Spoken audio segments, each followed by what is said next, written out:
for the second straight night, a scintillating Game 1 of the conference finals. This is Inside the NBA. It's presented by McDonald's. Ernie Johnson with Shaq, Kenny, Chuck. So last night in OKC, game goes to overtime, tied at 101. Tonight, tied at 101. We go to overtime, and the New York Knicks complete an improbable comeback from 22 down in the fourth quarter.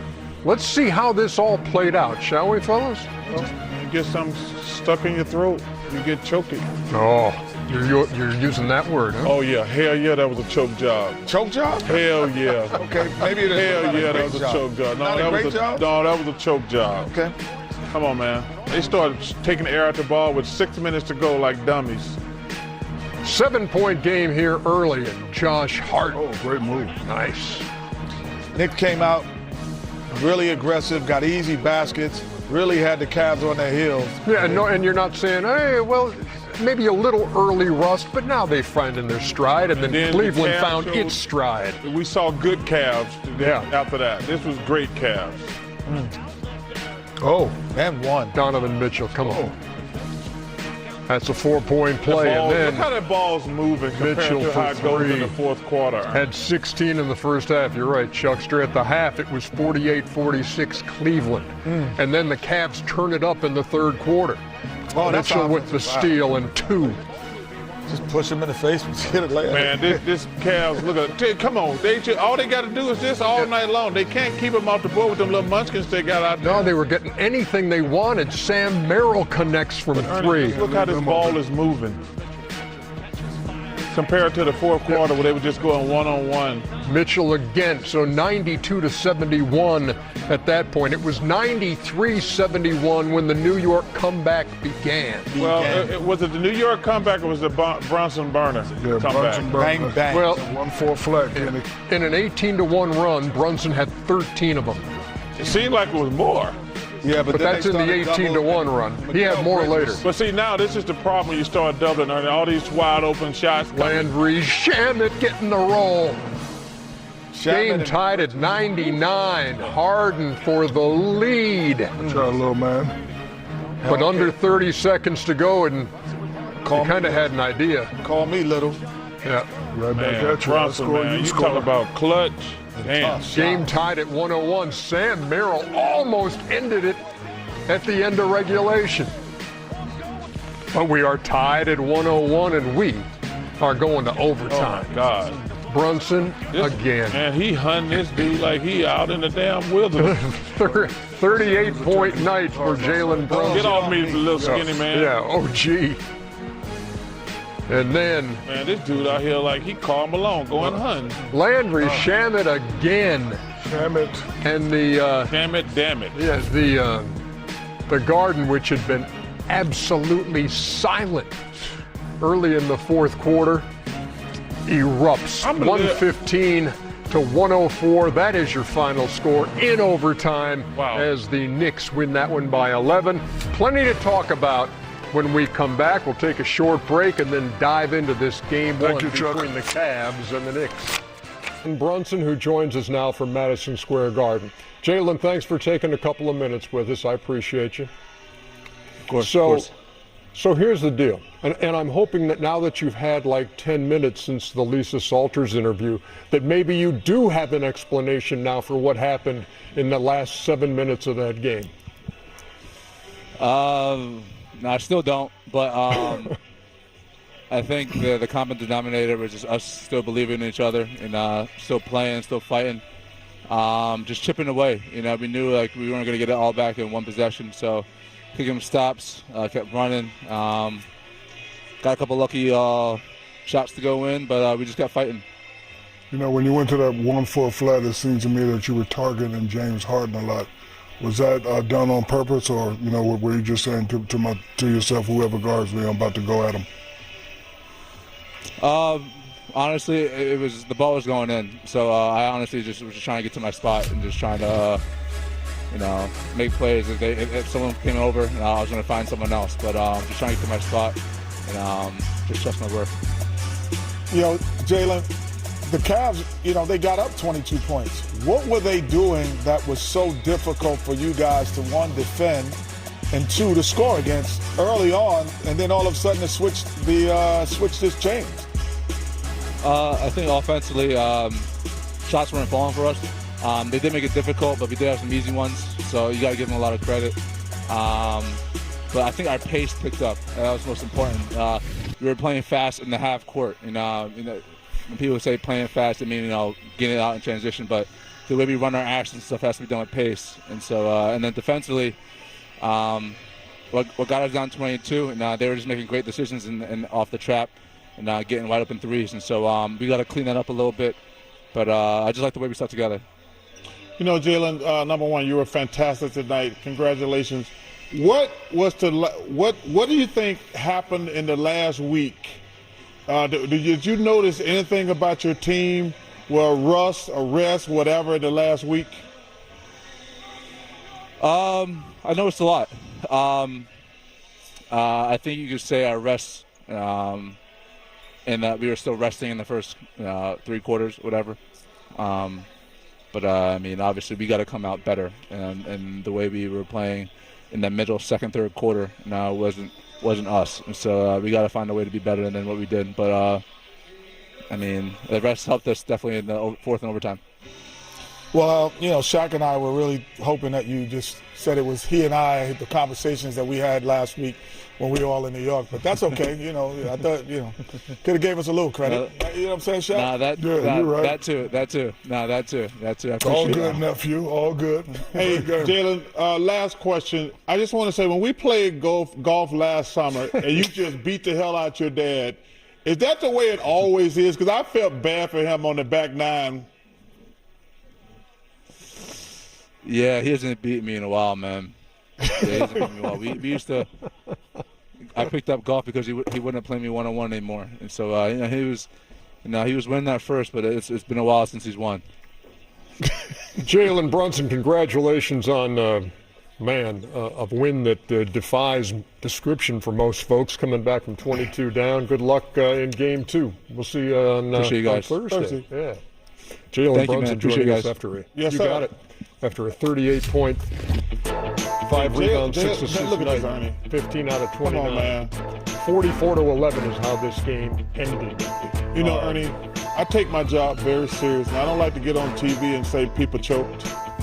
But that was a damn choke job. Oh, what you going to say? I'm going to say it now. I'm very selective when I say it.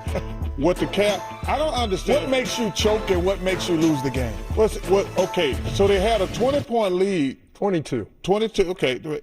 And they just stopped. They just started going, milking the clock, like a prevent offense. Not only that, Chuck, I don't think the coaches from Cavaliers had great use of timeouts because me and Chuck was in this scream timeout. Yes, call timeout. So they allowed. He let the league go from 20 to 6, and never called the timeout. But my problem was, if you go back and look, when you showed those highlights in the beginning, the ball was moving, everybody was getting wide open shot. You go back and look at the first 6 or 8 minutes of that fourth quarter.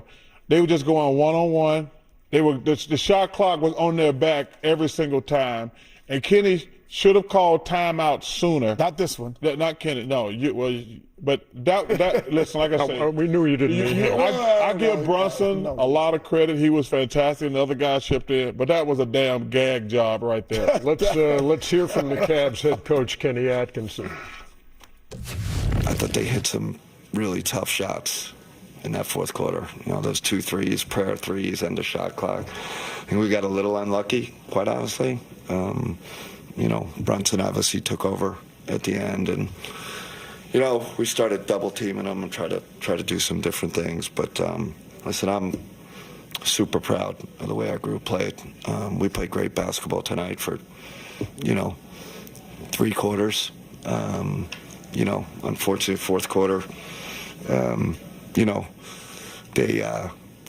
They dominated us in the fourth quarter. If my only regret, and this can happen when you get a little fatigued, I think it just stopped moving. We were pinging the ball all over the place, great ball movement, and then it just got a little stagnant. And I told the guys, I said, we played great basketball the majority of the game. Just the ball ball stuck at the end there a little bit. Got to keep trusting the pass, but I'd also say we got a ton of great looks that didn't go in. So, we'll look at it. I think decisions got to be better. Especially when we get fatigued. Sometimes we tend to want to, put our heads down too much. Just got to find the open guy. Kenny Atkinson heading back to his hotel. That's a great point right there. Timeouts. Donovan Mitchell had 26 through 3 quarters, had 3 in the fourth quarter and overtime. You tell me from experience, do some losses take more out of you than others, and is this one of those for the Cleveland Cavaliers? Well, when you're in the Western Conference Finals, I wouldn't say it takes more out of you, but you realize when you're that, up 22 in their gym? Yeah, I mean, the only reason I can only talk from experience. And the experience, actually the guy sitting next to me, we had 2 games where we were up 20 and they beat us both times, the first 2 games of a series. We came back and actually won the series, but, the difference, when you say it takes it out of you, it only takes it out of you if you don't feel you got up the correct way. We felt we had played the correct way, and we just couldn't sustain it. We just had to figure out a way to sustain it. But I look at Cleveland, and Charles talked about the ball pinging, but the offense didn't initiate with Donovan Mitchell in the last 8 minutes of the game. It initiated with James Harden and or Merrill and or anyone else. And so now you don't have to double team off the start of the play. So that's why the ball didn't move. So when he was initiating the play, they were double teaming him off the pick and rolls, which makes the ball move. Yeah. To answer your question, Ernie, when you're a good team and you start off on the road, the goal is to get 1 on the road. Okay, you were up 22. We know how we got up 22. We lost the game. Can't have your heads down. You have to come back and play well the next game. You see coaches and, the players talking about how they miss shots. So they're upset that they, lost the game, but, they're focusing on shots. They really didn't shoot the ball well in the second half, but you don't really get down on yourself when you're a good team. You're up 22.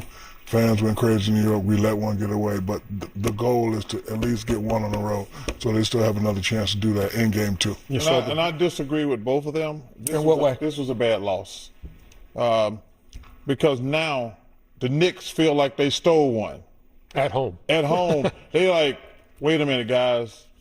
They should have won that game. We got away with one, and now they're going to come out. Like, they hadn't played basketball in all those days. They're going to come out. That's all Coach Brown going to talk about the next 48 hours. No, you're saying from a Knicks perspective, but if you were Cleveland. Oh, Cleveland's down. I'm saying. I feel deflated? Cleveland's got to be deflated. They can say anything they want to. They're going to put on the smooth front. And let me tell you, that next game is huge. After one game? Yeah, no. But I'm saying all losses are not created the same. That was a bad loss. You're up 20, and that team hadn't played in a minute, and you blow it like that. And now they still got to stay in New York and listen. Knicks, this going to energize the Knicks, in my opinion. Because they be like, man, we can't come out like that again. We hadn't played, and they're going to be ready in game 2. So yeah. I think that was a really bad loss. Here's a nugget for you before we go to break. Last 30 postseasons, teams that led by 22 or more in the fourth quarter were 594-1. We already told you about that one in 2012, the Clippers over Memphis. And tonight, the Knicks come back from 22 down in the fourth and take game 1. Jeez. We're coming back with more in just a second. Oh, come on, Billy Bagley. All of the memes in New York will start. I guarantee you, Billy Bagley. No, that thing will be mild compared to what's in there tomorrow. I guarantee Billy's from New York. Guarantee. I got to give my group credit. They've been resilient all year, and I don't know if I've seen that in a playoff game. I don't know if I've been a part of it. Maybe I have. But to be down 18, 19, 20, whatever we were down, and to find a way to come back and win. I take my hat off to my group. Cleveland, they were shooting the ball well. They were turning us over. They were getting the ball in the pocket and taking advantage of us. And we just found a way. We found a group of 5 guys that went out there, ended up getting stops, and scoring the basketball. Brunson's going to get the headlines because he did have the huge fourth quarter, but I'm telling you, Mikal Bridges with big threes. There were a lot of guys, Shaq, who chipped in to make this happen. You know, once Brunson started going and the crowd started getting to the game, the others stepped up and played. You know, they just played well. You know, credit to Mike Brown, he's a great coach. I've always said if the coach doesn't panic, the players don't panic, and I was, you know, watching him the whole time. Never had really a look of worry in his face. And again, Brunson just stepped up and took over. The others played well. Everybody was into the game. So Marbury, Larry Johnson, Patrick Ewing, Al Palagonia, you know, the Knicks, Madison Square Garden was on fire tonight. Yeah, but Ernie said something earlier. It was dead in there. It was dead. It was 100% dead. And then Brunson burner. Once he let Brunson score like 12 points, then those other guys just had to make a couple shots, and it was over. So what do you do? Okay, so what do you do if you're the Cavs? Because obviously Brunson was targeting James Harden. So what do you do if you're the Cavs, Coach Kenny? Well, I think that as much as he was targeting him, those were very difficult shots. Like, regardless if he was targeting, those difficult shots. But I also thought that if I'm looking at Strauss and Merrill, and Strus, Merrill, along with Donovan, I would have to tell them, I'm like, you cannot let Mikal Bridges and Shamet win that battle. And that's what happened. As much as they made shots, they defended at such a high level. Shamet did a great job of keeping Donovan away from the ball in the last 8 minutes, and Mikal Bridges just shut down the wings. Yeah. So we can't have that happen. If we're going to be a championship team, two guys, one that comes off the bench cannot shut us down in our offensively, and that would be my talk. And while Bridges and Shamet are hitting timely shots, then you look on the other side as I'm taking notes during the fourth quarter, and this lead is slipping away, and there's a Harden air ball. There's Jared Allen missing 2 free throws. There's Sam Merrill called for a foul after a missed shot. Yeah, and then they come back and hit a 3. You know, everybody's going to complain about different things, but they lost, in my opinion, they lost this game offensively. They were so stagnant. They were out there with that prevent offense. They had no. I'm pretty sure they had no assists the last 5 or 6 minutes. They were playing. Well, it's like when you're watching a football game when they be like, we're just gonna milk the clock. Every possession started with 5 seconds to go, and then you don't even have to play defense then because the shot clock is you're really a defender. But this game, man, that's a hard loss right there.